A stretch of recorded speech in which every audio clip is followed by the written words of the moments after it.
Hello सांग मैंने welcome to my YouTube channel NC blog. आज बनवा शाग बनाबार लगे गोटे कड़े तेल नेनी, मिर्चा नेनी, बड़ी नेनी, भाजी देनी भलसे।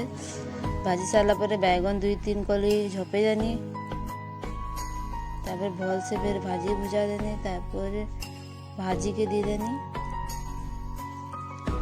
फिर 2 थरी देनी, तापर घाटी घुटा भलसे देनी, भल मिसी मुसा कर टिके नमक पकेदेनी आधा चामच बाकी, तार फिर भल से घाटी घुटा देनी, पूरा भल से घाटी देनी।